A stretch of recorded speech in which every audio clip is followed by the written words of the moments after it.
Welcome, guys, to How the Frack We Got Here, a show that takes the news and events of the week and try to make sense out of it all. I'm your host, the most Will Buchanan, and on this show, we simply are all about the facts. There are plenty of news stations out there that simply want to do anything short but inform you. Here at How the Frack We Got Here, that's all we believe in. We go up to the left, we go up to the right, we go up to the middle of independence, we go after all sides because there's more than one side of a story to everything.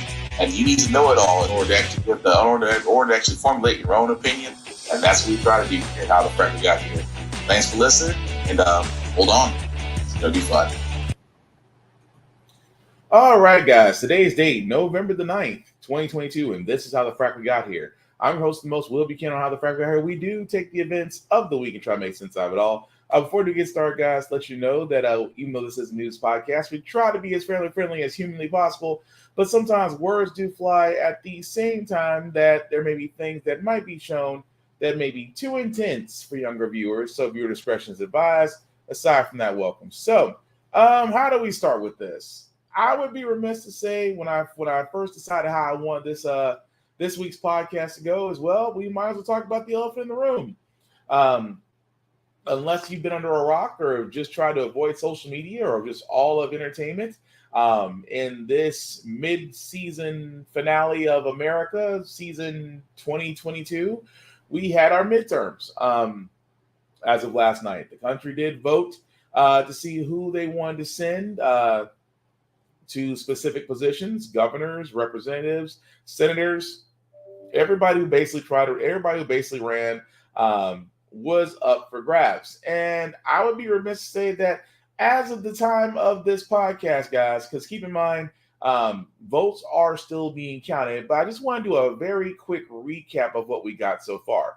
So keep in mind, I'm about to go across three different things here, because this is why I sit there and say you have to be careful as far as what you actually look into whenever news is being promoted. So I'm going to go over the AP, ABC, NBC, and CBS News, because trust me, Fox ain't shit.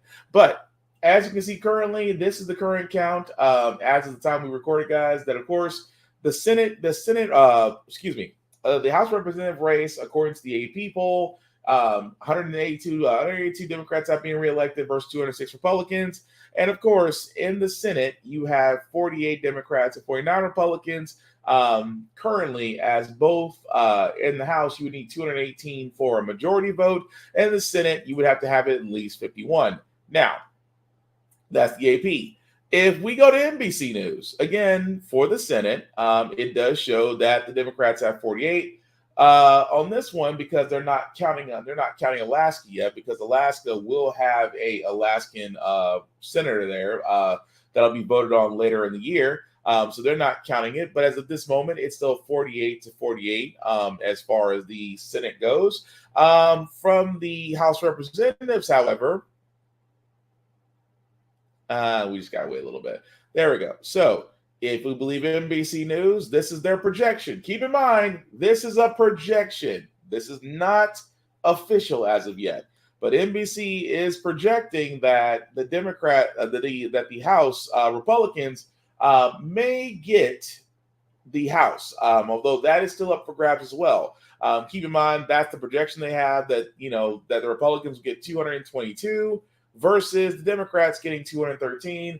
Which NBC is projecting that that the Republicans will get the House. ABC, however, again, if you go by the House results there, currently Democrats have 194, Republicans have 213. If you look at the Senate race that they have, they're still calling the Senate race at 48-48, even though Democrats may have possibly gained a seat in Arizona. But as I said, guys, votes are still being counted in, because Arizona, Nevada, Georgia are all still being counted. So, in the same way with CBS, again, with CBS, as they just decided just to go bonkers on me. So, actually, let me get that right first before otherwise. So, the thing about CBS, guys, and I point this out all the time. When you're looking at certain things, you always have to be sure, because every news cycle does go off the Associated Press. They go off their own pollsters. They go off of other data. And until it's officially called, that's their prediction. So I just want everybody to understand that these are just for a lot of these, like NBC predicting that the Republicans will get the House is not official as of yet. But again, we have to be very careful. Now, as I'm waiting for the screens to load on this, because that at the time of, the time this podcast we recorded is what we're seeing so far. The Republicans wanted a red wave out of this. Didn't happen. Let me put it this way. It didn't happen the way they thought it would, because again, with what Republicans were doing, which beyond me, and I don't mean to sit there and be this type of cat, but how? And I can only think that Republicans have successfully duped people. Because keep in mind, Republicans have not given a plan. They've given a commitment to America that is about as loose as Swiss cheese. They've said nothing important. They've said everything that you want to hear to distress Americans, but they don't have a plan. They have been doing this since Democrats got their slim majority in Congress. Republicans have brought nothing to the table, have stoked the fires, and got enough people to vote for them. And I mean, Marjorie Taylor Greene kept her job. The same woman who spouted QAnon, the same woman who threatened, who was part of an insurrection, even though she was quote unquote exonerated. And I say exonerated loosely. The same woman who tried to impeach Joe Biden for grounds of whatever thing she can find. This woman just got reelected. Governor Ron DeSantis got reelected. Governor Greg Abbott. And what's scary about Governor Greg Abbott is that Uvalde, Texas, voted for him. Uvalde, Texas, the school shooting, where that particular police force waited 70 minutes to go in against one armed shooter. The city of Uvalde, Texas, and I said, now, not everybody in Uvalde, Texas, but the majority of Uvalde, Texas voted for Greg Abbott. The same man whose actual state caused a catalyst on how to ban abortions even before Roe versus Wade was repealed. It just goes to show you that for a lot of these guys who, call them what you will, fans of Trump or not, still managed to get elected. How? Well, I'm not trying to call people idiots that vote Republican. I'm just trying to figure out, what do y'all see in this? Because as I've said it before, guys, the only people who benefit from Republicans are corporations and rich people. That's it. If you're a corporation or if you're rich, Republicans being in office is Christmas in July for you. But I just can't help but want to sit there and say, to those who are not in those two demographics, who are Caucasian, who may be in the poverty class, along with a lot of us, why do you keep voting against your own interest? That is the one question I would ask. And not just poor Caucasians, but Black people, Latinos, other minorities too. Because believe it or not, those groups of minorities, such as myself, do vote Republican. I ask the same question. If you don't fit in the situation that I just described, what does it have? I mean, it's like voting for, it's like shooting yourself in the foot and reloading. And I'm not saying the Democrats have all the answers. I'm not. Because the Democrats had a simple majority. They were not progressive enough. They tried to go progressive. They didn't stand on what they did. There were too many moderate Democrats in the Senate, and those moderate Democrats turned around and acted Republican, because that's what a moderate Democrat is. A moderate Democrat is Republican just enough to where they're conservative, but just a few strokes left to be considered Democrat. That's it. That's all they are. And it's that, along with two specific people. I know I haven't mentioned them in a while, but two specific Democratic senators killed an entire progressive movement that Biden was embracing at first, because it was progressives that got him in the White House, not moderates. But now that I've got CBS pulled up, again, I just want to show this very quickly. CBS has it currently 200 Democrats versus 210 Republicans for the House, and 48 Democrats to 49 Republicans in the Senate. As I said before, the reason why they're counting 49 is because Alaska will have a Republican senator for Alaska. It just has to go through its own certification process for that to happen. So at this point, what does this mean? This basically means that right now, a lot of things are up for grabs. Specifically, votes are still being counted in because mail-in votes, ballot dropping, that's still being counted. And it's amazing that if you've noticed the entire time, no one said voter fraud. There's not one Republican who won is claiming there's voter fraud, who's claiming there are illegals voting, who are claiming that dead people somehow are making votes. Notice how quiet Republicans are, that when they're elected or when they won in the Senate or in the House, now all of a sudden, everything's working fine. That just goes to show you the level of bullshit it was. It just goes to show you that Governor Ron DeSantis and his election police force, who, by the way, only arrested 7 people, 6 out of those 7 people thought they could vote because they were given voter ID cards by the same administration that's running the state. Again, Republicans, well played. For the current part, well played. It wasn't the red wave everybody thought it was going to be. Oh, we're going to take the House, we're going to take the Senate, we're going to investigate Department of Justice, the FBI. Oh, cool. It's not like any other Republican investigation you've done actually turned up anything. Benghazi, Hillary Clinton, Bill Clinton. I mean, you could have investigated that arms deal that was done in Iraq with Bush 1.0, but you kind of look the other way on that. The point I'm making of all this is it's amazing how now, when we look at the numbers across everything, that now everyone, all conservatives are quiet. Nothing about voter fraud is being said. But it's amazing to say, well, guys, especially Governor DeSantis, woke is where Florida is where woke comes to die. No. The one thing about Florida is the same thing I say about the South. Same thing I say about Tennessee. When you have a whole bunch of people that truly believe their conservatism is the way to go, they will always vote against their own interests and swear up and down it's progress. It's not. I live in Tennessee of all places. Governor Bill Lee is a POS. Marsha Blackburn is a POS. And for the simple fact of the matter is, both those idiots were reelected. Why?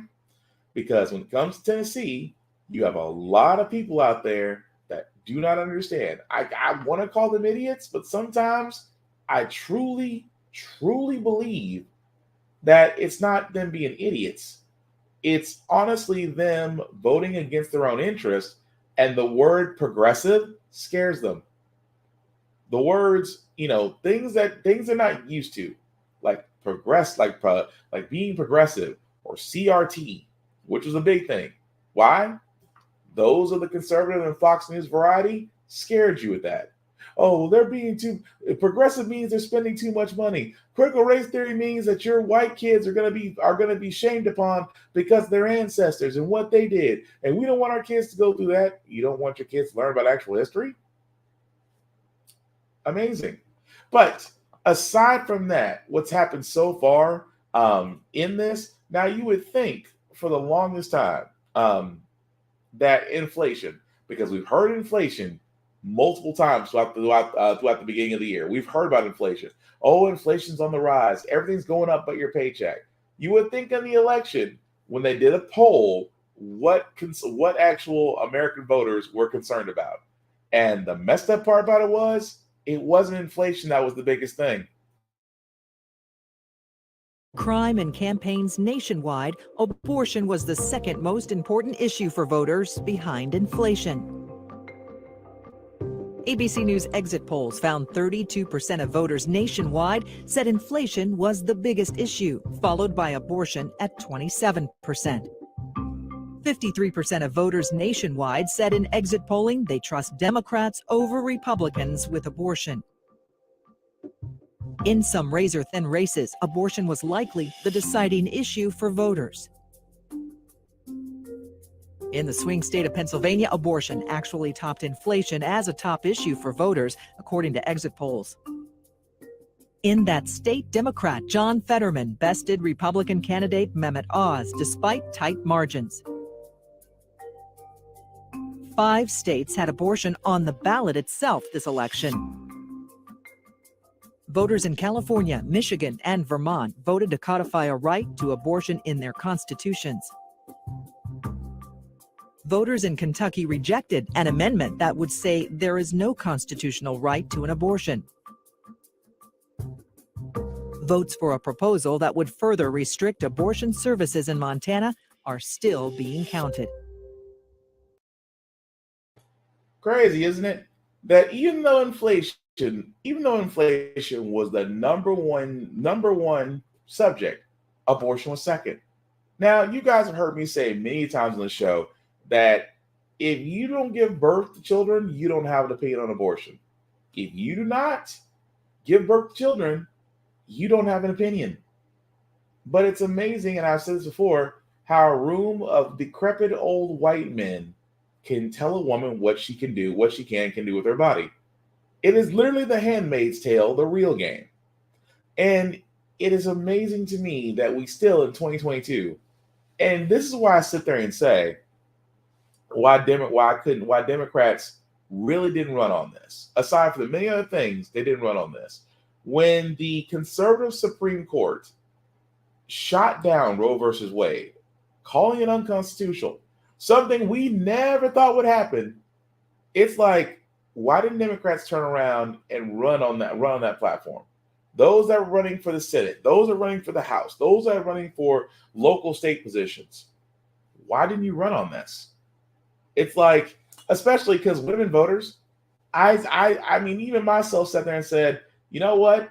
If I was one of those ones that said that was happy that if I was one of those ones that sat there and said I'm happy Roe versus Wade is being shot down, and I'm running for office, I would be very concerned about the women constituents in my area because they can probably make or break or decide whether or not you take office.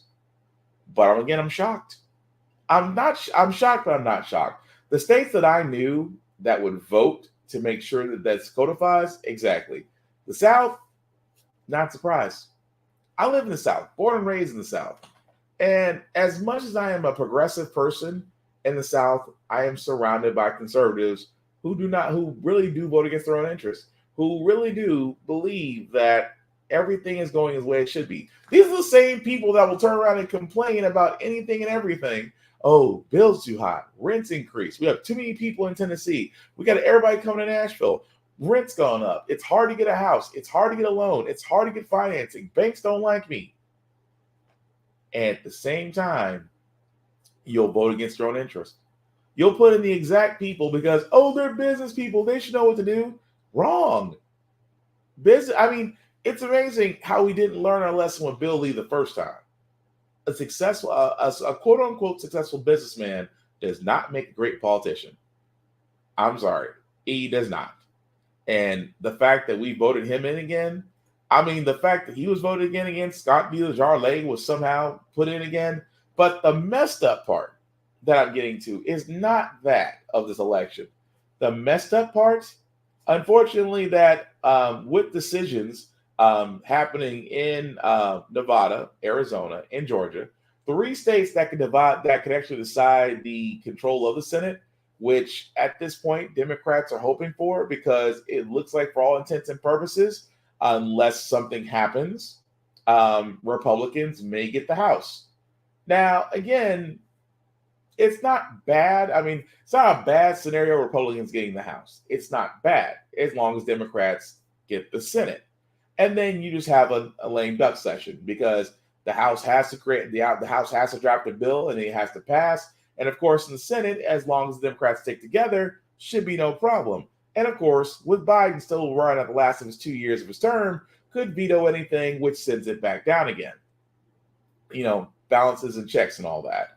But it's not the weirdest part of this election itself. The weirdest part of this election is that in Georgia, we have to have a runoff between current Senator Raphael Warnock and homegrown idiot Herschel Walker. I wish I could make this up. Georgia has been one of the most closely watched election cycle. Incumbent Democrat Raphael Warnock, Republican Herschel Walker are now officially headed for a runoff next month. Any indication which candidate might have the advantage there? To be honest, Diane, we have no idea how this runoff will look like. Listen, we now know it is going there, but to get an idea and really look at how it's going to look like, it's going to be difficult. Take a look at what just happened yesterday. From coast to coast, candidates winning races, going against those initial polls, surprising candidates and voters alike. But here's what we do know when this runoff does happen. Expect to see a full-on blitz from both candidates. Expect to see that ground game heating up, those candidates going door to door. We're going to see more rallies from both candidates. And of course, national political figures from all over the country coming here into Georgia, stumping from those candidates. You know what else we can expect to see? A whole bunch more money into this race. And that money is going to turn into political attack ads. Ads Georgia voters have been so used to seeing. And of course, this Georgia runoff will happen on December 6th. That's a month away from now. And we know politically, 1 month is a massive amount of time. Anything can happen to sway the will of the voters, what they decide. Okay, so there's this one part that bothers me. I mean, a lot of it bothers me. But this one part bothers me, and I'm just going to just show this for a second. That's the part that bothers me. Actually, that's the part that bothers me. There we go. More of that and less of my face. Guys, do you turn around and see this? Do you see this? This was last night. 96% of the vote was counted in. Raphael Warnock, Herschel Walker. The numbers... I'm trying to figure this out. Nearly 2 million people voted for Herschel Walker. Okay, let me say this again. 2 million people voted for Herschel Walker. How? I mean, Herschel Walker, the man is the black person who every racist, bigoted white person feels like I could have a drink with him. Or he's the, you know what? I used to call Candace Owens that black friend that every white racist friend has. He might be the hold my beer of that group. But Herschel Walker, the man who lied, the man who said he graduated from the University of Georgia with top honors, and for top honors, he didn't. The man who said he started a successful business that no one can find. The man who sat there and said that he was in law enforcement and has the shiny Cracker Jack badge to prove it was found out wrong. The same man who doesn't believe in abortions, yet multiple women have came out and said that he has paid for their abortions. And then just for shits and giggles, gave them a get well card. All that being said, and this man has said nothing. This man has downplayed himself, has went into one debate with Raphael Warnock where he showed by far exactly what we thought he was. This walking excuse for a CTE person could possibly be a senator in Georgia. And I say possibly because according to Georgia election rules, you have to have at least 50,000 votes ahead of said person. Neither one individuals, either Warnock or Walker, has those 50,000 votes, so they're going to go to a runoff, which means there's going to be another election, as they already had said, and of course we start this crazy mess all over again. I'm perplexed. I'm befuddled because I'm trying to figure out. Herschel Walker it's like, you know what Herschel Walker is? Herschel Walker is Donald Trump just with a different skin complexion. That's it. It's like He calls himself, Donald never calls himself dumb. I'm very intelligent. I surround myself with the smartest people I know because I know I have great words. I have the greatest vocabulary. That's how Donald Trump sounds. Now, Donald Trump wasn't trying to put on a show. He'd be Herschel Walker. The point I'm making out of this is, how in the world did nearly 2 million votes go to Walker? I am trying because Herschel Walker, again, and this is the point that I keep coming back to. Republicans have repeated the same regurgitating talking points since 2001. Since Bush 2.0, Republicans have said the same thing. The Democrats will spend us into bankruptcy. The national debt will get passed on to our grandkids and their grandkids. They will always say the same thing. Gas prices. Yes, they were talking about gas prices in 2001. They were talking about, women's rights. Abortion was a big thing in 2001. But the funny thing about that was the Supreme Court was balanced. The Supreme Court at the time was balanced. It had an equal number of progressives and equal number of heavy conservatives. Not the case 2022, where it's leaning right. But it amazes me so that Republicans, along with Walker, along with Green, they literally got elected on a plan of nothing. How do you get elected when you said no plan, but you said all the right words? Which leads me to believe this one conclusion that I have when it comes to politics, that Republican Party's a cult. That's the only thing. And again, this is just my observation, that the Republican Party is nothing more than a cult. Because anytime, it's really almost up there with those Jim Jones types of things, where I'm going to vote conservative because I don't like Biden. Let's go, Brandon. They try to make that a thing. And it's even to the point to where the lonely black person on the Senate, on the Republican Party, senators, Tim Scott, somehow got reelected to South Carolina. The man has done nothing. And I realize either these people are very smart, and I've realized as long as you get in with the right people, you can be a senator for the U.S. Congress, get paid, and do nothing but talk. Maybe they're smart people, or maybe they realize that the conservative constituents that they swore up and down that they follow really are that easy to dupe. You take it from there. However, even with that, I try to find the silver lining in things, guys. And I think I found it here because, again, along with midterm elections, some states had things on the ballot. Tennessee in 2022 has finally banned slavery.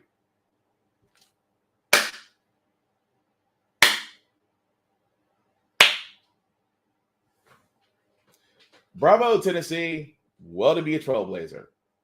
In 2022, Tennessee has banned slavery has officially banned slavery as a state.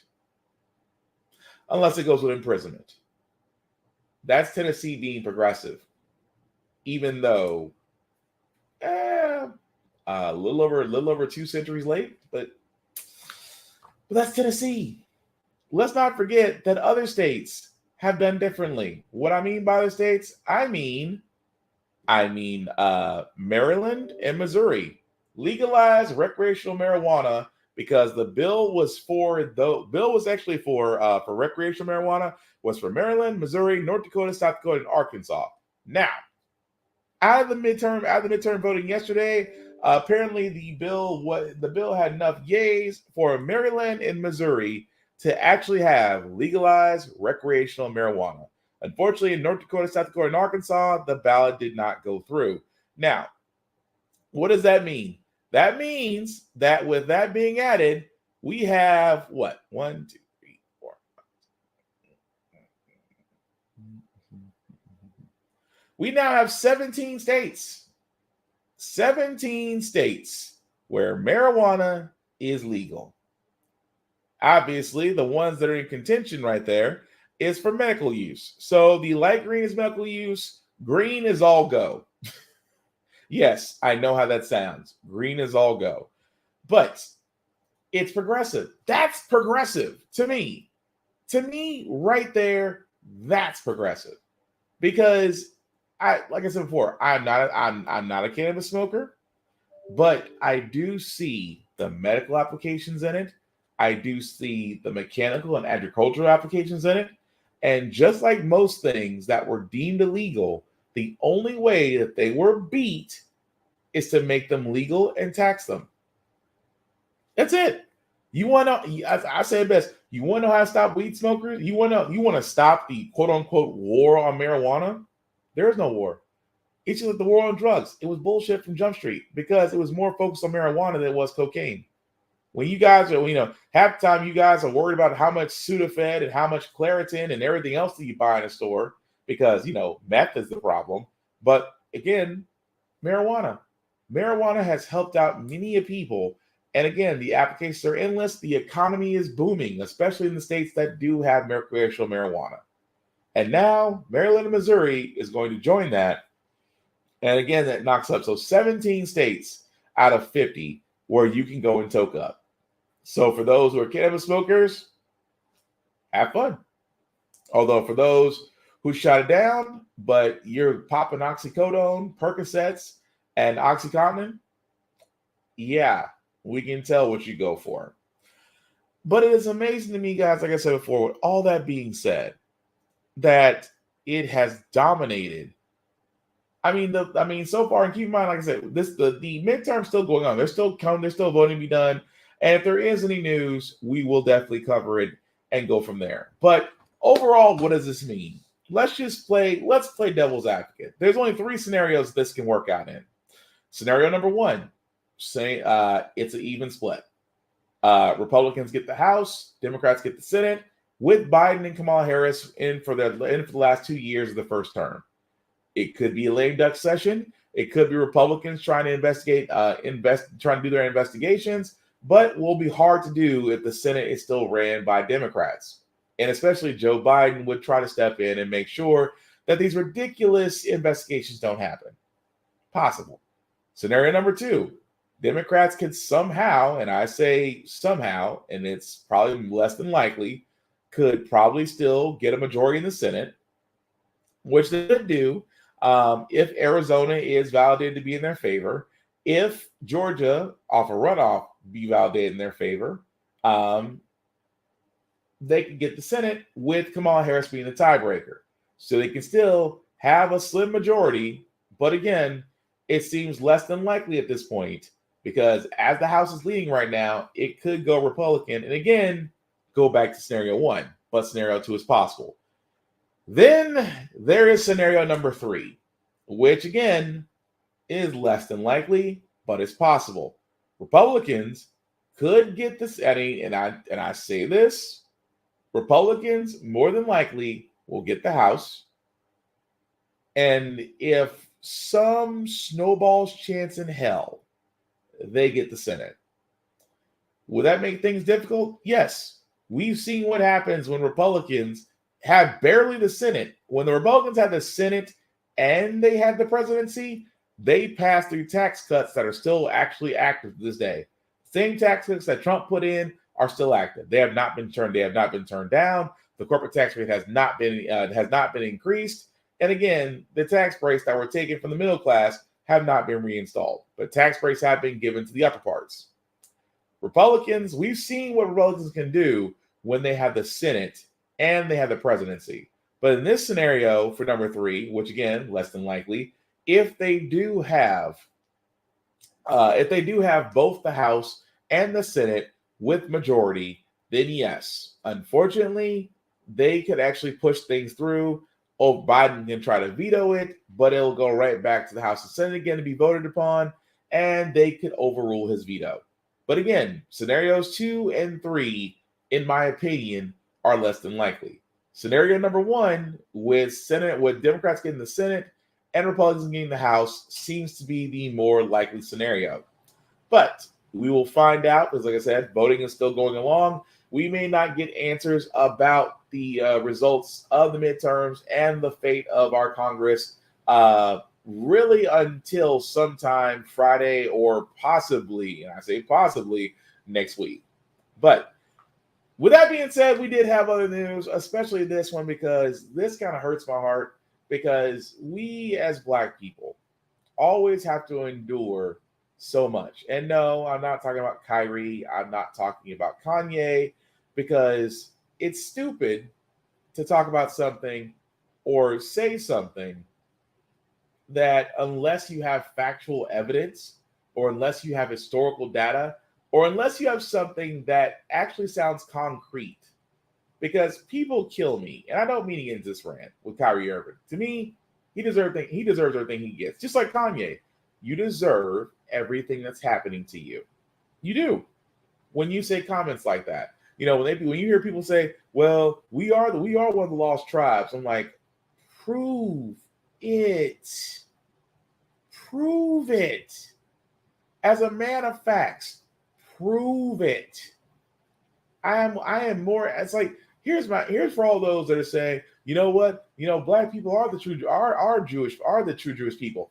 Here's what I'm telling you. I say this. I implore you, if you're going to say something like that, prove it. Show us where you got it from. Show us your research. Show us your documentation. It's just like science.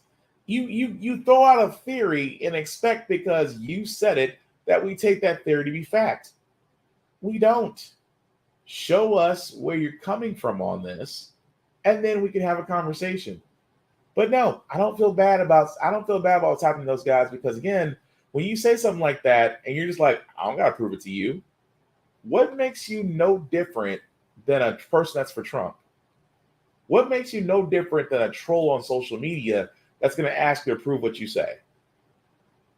What makes you any different? Because you believe you're right? If that's the case, then it's your opinion, but you can't go shouting around as fact.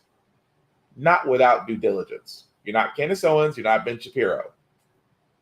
Just because you say something, and you say something in an eloquent and yet authoritative tone, does not make it true without evidence. That being said, as I went into my little mini rant for a second, guys, unfortunately, this young woman who was at the University of Kentucky, unfortunately, has another tale of racism that we as Black people all have that we shouldn't. And this woman was humiliated. This woman was assaulted. And I have to give her strength on this, because if it was me, I'd be in jail for whooping that bitch's ass. I was physically, verbally, and racially assaulted by Jane Doe, aka Sophia Rosing. A powerful and emotional moment for UK freshman Kyla Spring. My name is Kyla Spring. Her name echoing in a crowd of hundreds of UK students, friends, family, and those who traveled to Lexington to stand beside her against racism and discrimination. Spring, the victim of an assault early Sunday morning by another UK student, 22-year-old Sophia Rosing. Rosing was captured on video attacking Spring, who was working an overnight shift at the front desk of Boyd Hall. Rosing is also heard repeatedly using racial slurs towards Spring.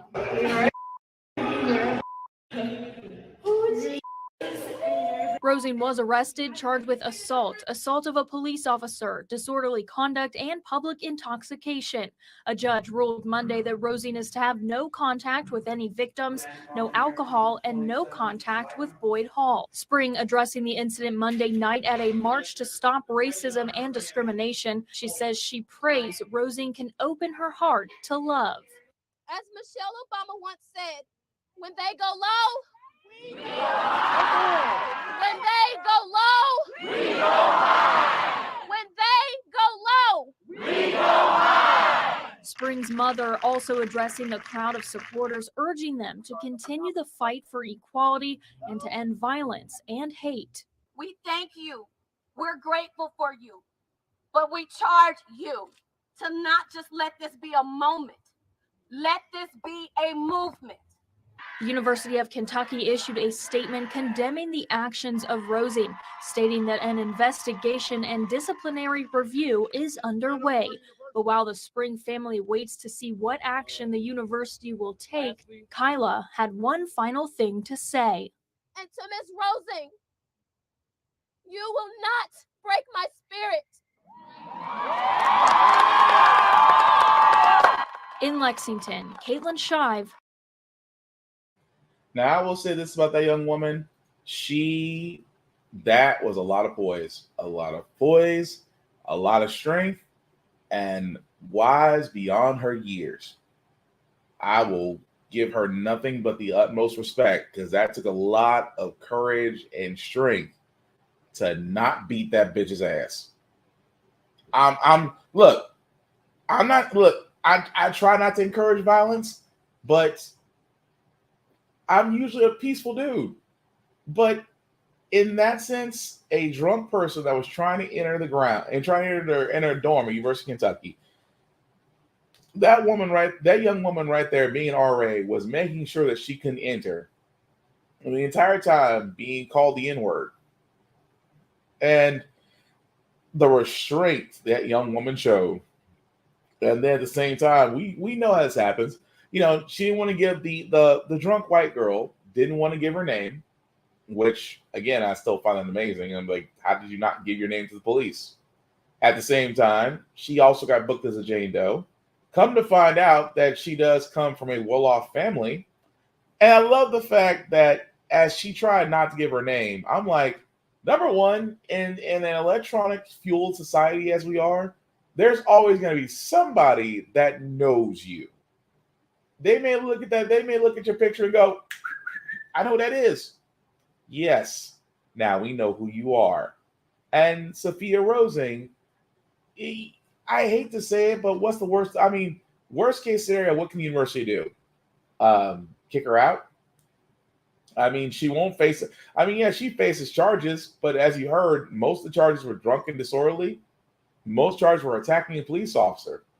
But where's the charge of assault against her? She did assault her. She did verbally assault her.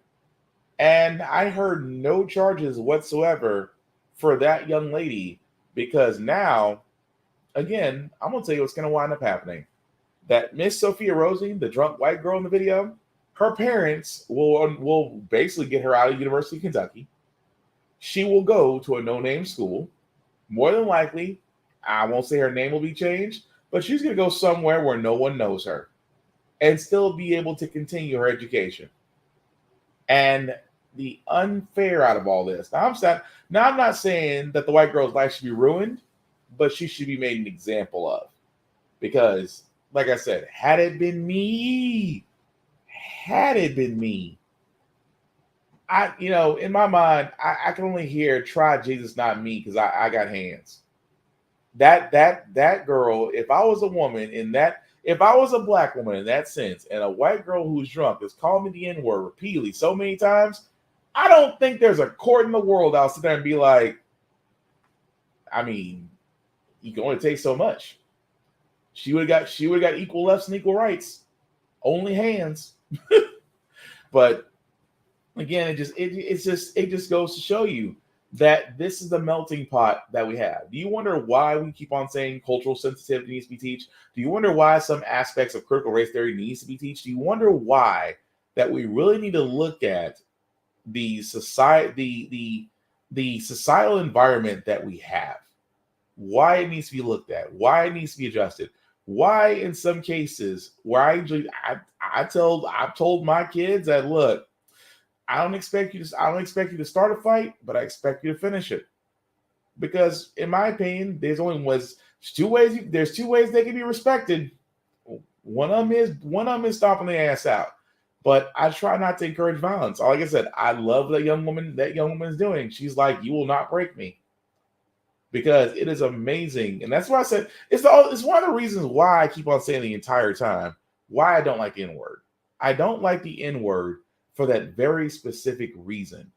Because that word alone, and if you're a black person, look, it's the same reason why I don't like it being called me.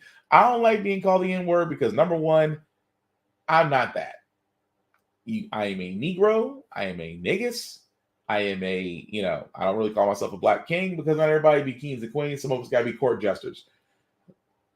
But you can call me anything else in the world, but you cannot call me that. Because that has so much historical reference behind it, so much hate and anger and dehumanizing to the point to where I don't understand why black people, and again, that goes to a whole nother subject, because in my mind, for that name, for that one name to have so much power, why is it that for black people, we believe, for some of us, not all of us, but for some of us, we believe that saying the N-word to each other, despite changing the letters and things of that nature, makes it better. We're just perpetuating the cycle. Because again, you don't get mad when another black person says it, but you get mad when a white person says it, or anybody else non-black says it. I've never understood that for as long as I live. But it's your party. You decide how you cut the cake. But for me, nah. It's either Will, first name, last name, anything else in the world. But I definitely don't get called that. Just because, again, you see the psychological effects it has on us as a people. And that is why I sit there and say so much that I understand what that young lady was feeling. But at the same time, I feel like that white girl will get a pass. I feel like she will. But speaking of things that should be getting a pass, again, before we get to our feel-good story, guys, this is why I say police reform needs to happen. Why? A blind man was getting stopped. Well, legally blind man was getting stopped because the woman, the female officer, mistaken his walking stick for a gun. I wish I could make that up.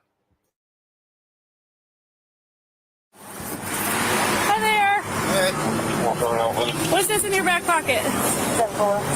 I just saw you walking it. It's a navigational age. What's the problem? You a tyrant? Yeah, I am actually. What's your name and date of birth?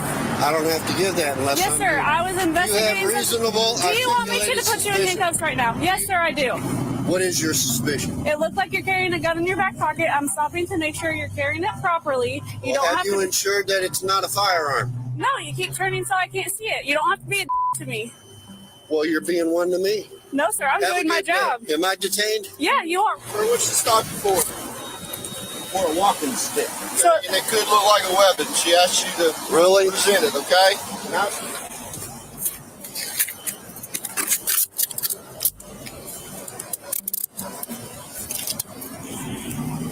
all right, Mr. Hodges. Was that hard? it's going to be. I want your name and your badge number. I'll put you in jail for resisting. Okay. Sir, are you legally blind? Yes, I am. Okay. I had to walk up here in the dark for jury duty, which was canceled. Why aren't you using your stick? You don't have to use your stick all the time? Not all the time.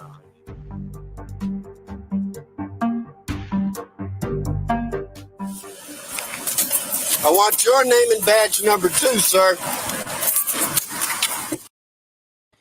Now, the wild part about that is that all could have been avoided because, number one, as a person that studies firearms, that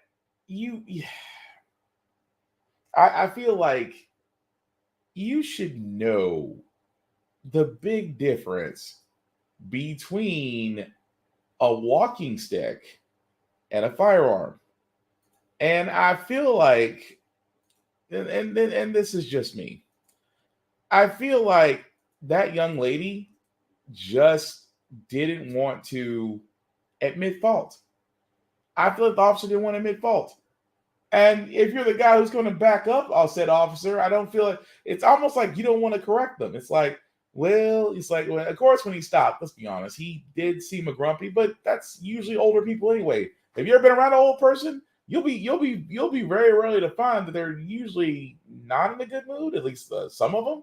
Some of them are the happiest people you ever met. Some of them are grumpy. You get a coin flip of which ones you run into. But it's the fact of how the female officer stopped him. I need to see if you have a weapon. It's like, what's that in your back pocket? It's a navigational stick. Oh, and it's like, what are you, a tyrant? Look, The whole job of law enforcement is to de-escalate situations. She was trying to de-escalate situations. Whatever attitude he gave, she gave right back to him. And the whole time he's like, and of course, man knows his laws apparently. Am I being detained? Oh, well, yes, you're being detained. Okay, then I need my ID then. But if he's refusing, it's like, okay, we're going to arrest him without violence for not giving his ID. You could arrest somebody for that? And of course, when the other officer shows up, he's like, this is a walking stick. Are you legally blind? Yes. Why would I carry a walking stick in my back pocket? Well, she thinks it's a weapon. He starts laughing. And again, I feel like that other officer failed to de-escalate. The other officer came up and said, you know what? It's a walking stick. He doesn't have a weapon. Just go apologize to the man. Give him your badge number and stuff. Let him be on his way. How quickly and easily it could have been solved if she did just that. She didn't. He didn't. And now his case got thrown out because he was adamant. And at the same time, 2 officers got suspended without pay. Why? For the simple fact of the matter is, the whole situation could have been avoided. Really could have. But again, this is why I say police reform needs to happen. I'm not saying defund the police, but the way officers are being trained and allowed to operate in the U.S. needs to have a massive overhaul. Because a little issue like that could have been resolved easily, but got blown out of proportion because 2 officers with badges thought they could impose their will on somebody that really didn't need to. They really could have solved their own problem. But that being said, guys, we are going to move on to our feel-good moment here on How the Frack Got Here, because usually on How the Frack Got Here, we do cover a lot of things, sometimes doom and gloom, make use of faith in humanity. But hey, it is the middle of the week. Tomorrow's Friday, which is Thursday, and we want to leave you guys out with some positive, good vibes, and hopefully this next story about a young woman who just simply wants to be an athlete, but gets held back because of idiots still pushing through. And yes, you'll understand why. Alone or in a sea of runners, this pair of fast feet stands out because when Noor Alexandria Abukaram suits up, her outfit isn't complete without her hijab. But in 2019, that religious headdress got her disqualified from a high school race near Toledo, Ohio. They took away that part of me, that idea that I'm a competitor. You know, I'm a part of the sport, just like everyone else in this race. As an athlete, to be stripped of that, is that heartbreaking? Absolutely. Her frustration went viral, inspiring an Ohio state law promising to better protect athletes' religious expression. On your mark! Abukaram races against discrimination again this Sunday as a New York City marathon honoree. I just want to smile the whole time. Her parents also running for the cause. I was like, absolutely, I'm down, 100%. Abukaram slowed down so we could catch up. When you're digging deep and you might be feeling exhausted and you need to keep pushing, what are you thinking about? Who are you thinking about? I think I'm thinking about my sister a lot. I'm thinking about her. I'm thinking about all future female athletes. Including in Iran, where Abukaram sees protesters as allies. Women all over the world are fighting for their right to choose. A choice she'll wear proudly in front of marathon masses. I hope that they can see that strength as like a young Muslim runner and not just being inspired to maybe go out and run themselves, but also inspired to go do something that they can start to feel their strength. Celebrated by a champion promising to go the distance. Jesse Kirsch, NBC. I thought that was pretty cool, just because of the fact of the matter is that it never ceases to amaze me. And we've covered many stories like this on the podcast where we talked about certain wrestlers who had to cut their locks, certain women who were running track that had to have things out of their hair taken out because of the most idiotic regulations I've ever heard of. And a hijab. It's a hijab. It is a representation of her Muslim faith. It does not give any advantage whatsoever. And yet, it is amazing to me that we're supposed to be such a progressive country. I know this is supposed to be positive, but I'm trying my hardest. But for us to be such a progressive country, that we are so outdated in what is so foreign to us. Completely outdated. But that being said, I do love the fact that she is getting to run in the New York Marathon as an honoree.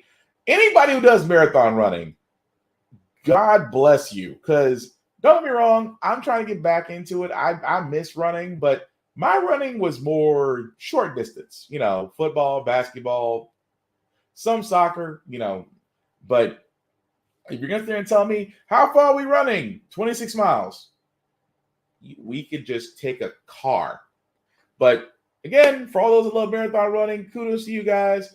And definitely love to see, just to be trailblazers and changers is a great thing. So again, I'm with you in spirit on the marathon running because 26 miles only in a zombie apocalypse. But that being said, guys, that's going to do it for this podcast. Do thank everybody that liked, that watched, that shared, that let people know it's live.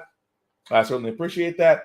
Before we get out of here, guys, some shameless plugging, as usual. Shout out to my buddy Vaughn at BigBZA on all socials. You can definitely catch him on all socials at BigBZA with his TikTok and his beats, because, yes, he is back to beat making. Definitely check him out there.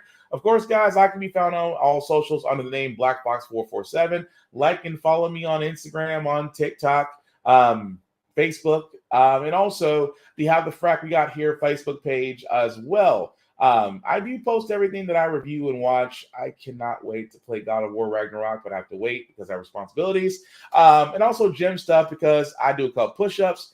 At the same time, guys, I want us, if there's any wish I have for the end of 2022 and going into 2023, I want unity. I want people to come together to unite under a certain goal. I want us to organize. I want us to look at the problem and say that we can do better. I want us to communicate more. I want us to work. I want, really the big thing is just unity, and not just, especially with Black people. I just want unity. I want to have that unity. I want us to be able to network. I want everybody to win. That's all my wish is for 2022 going to 2023. And I will say this: if you have a dream, go after it. If you have a passion, pursue it and become obsessed with it. Don't give up on it. Like I said on my podcast, don't give up on it. Now, you see at the bottom, guys, let me make this a little bit bigger for everybody to see. If you copy and paste that link into your browser, we'll take you to my link tree that has the YouTube and Facebook groups for all of my podcasts. How the Frack Got Here, Get Bit, and of course, off of this podcast. Like, share, subscribe, let people know about it. I would certainly appreciate it. And also with that, but also before we actually wrap this up, guys, again, if you're going to be in an area, and I say this very heavily, if you're going to be in an area that has a lot of foot traffic, please wear a mask, protect yourself as best you can. We are still in a pandemic area with coronavirus and its many variants. If you feel the least bit sick, please stay home, because the only way we beat pandemics is to actually do what we're instructed to do or being advised to do. Stay home if you're sick. Wear a mask if you're going to be heavily attracted, or if you're traveling in the air or by land or by sea. When you take care of yourselves, you take care of each other, and that's how we're going to beat this thing. Now, that being said, guys, last thing I'll say about How the Frack Got Here, it's all about staying informed. We are not trying to reinvent the wheel. We are simply giving you all the information and allowing you to make up your own mind, but we are providing a logical perspective that goes along with it. We do a lot better as a society once we're informed. We're progressive. We move forward. We try to right the wrongs of our past by making decisions now that we should have done back then, like electing our first Black woman to the Supreme Court, electing our first Black woman to the Federal Board of Governors, electing our first Black 4-star military general in the armed services. All great things. When we don't learn from history, we are doomed to repeat it. That's all we keep asking ourselves. Why does everything go by our paycheck? Why are we electing different politicians with the same old game in Congress? And most importantly, how the Frack got here. Thank you all for watching, guys. If you watch this on the replay, still want to know what you guys think. Take care of yourselves and each other, and we will all get through this.